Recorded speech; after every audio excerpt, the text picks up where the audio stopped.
السلام عليكم، عاملين ايه؟ يا رب تكونوا بخير. يوم جديد وفيديو جديد، ان شاء الله الفيديو يعجبكم. لو اول مره تشوفي قناتي يا ريت تنوريني باشتراكك الحلو ولايك وتعليق ايجابي منك، هيشجعني كتير. النهارده فيديو جديد، فيديو سهل وبسيط جدا. النهارده هنعمل الكريمه او الكريم شانتيه، تنفع للجاتوهات وتنفع للتورت، تنفع لحشوات، حاجات كتيره جدا. النهارده هنعملها بطريقه اقتصاديه وسهله جدا. انا جبت معايا هنا كريم شانتيه ده بدون سكر. انا هحط السكر من بره، انا شاريه كده من غير سكر افضل. معايا هنا ميه متلجه، ميه متلجه حرفيا، يعني شايفين التلج من فوق. او لبن زي ما انت عايزه، بس بما اننا هنعملها اقتصاديه فانا حبيت اعملها بميه. حطرت هنا معايا ميه، ودي سكر وكريم شانتيه، ودول معلقتين كاكاو خام، كاكاو اسباني برضو بدون سكر. آه ويلا بينا بقى نشوف الطريقه.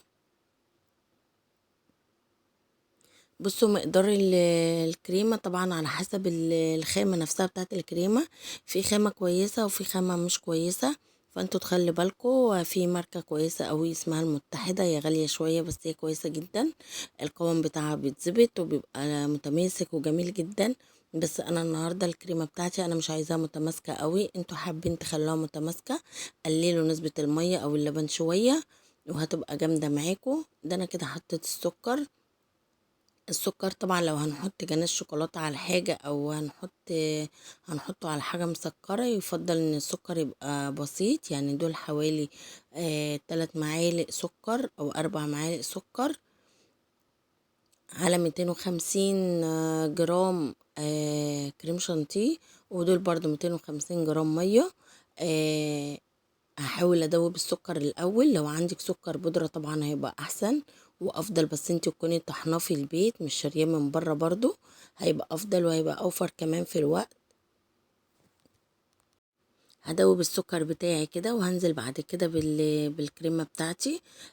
طبعا عندك مضرب ماشي، عندك المضرب السلك ماشي، بس هو بصراحة افضل حاجة المضرب الكهربائي، لان لو بايدك ايدك هتتعبك جدا، لان ده بيحتاج سرعة وبيحتاج وقت شوية عشان الكريمة يعني تتخفق معانا.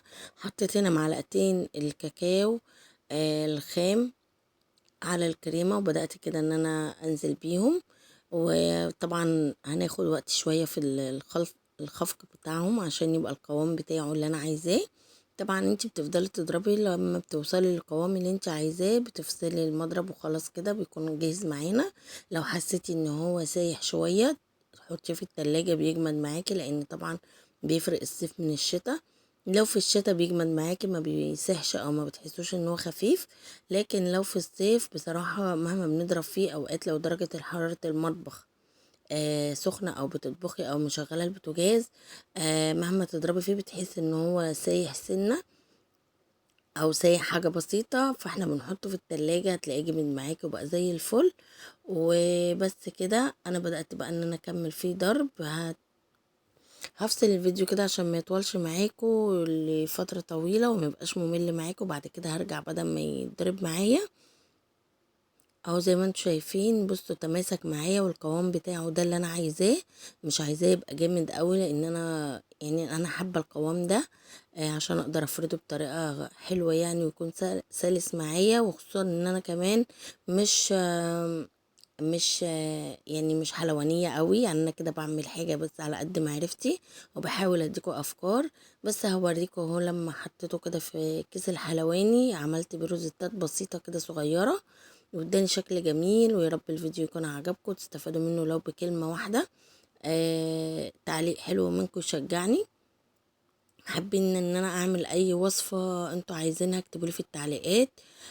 احنا بنعلم بعض ومش عيب ان احنا نتعلم من بعض برضو. انا بتعلم منكم، لما بكون مش عارفة اجيب حاجة بجيب قنوات من على اليوتيوب بتعلم منها، مش عيب.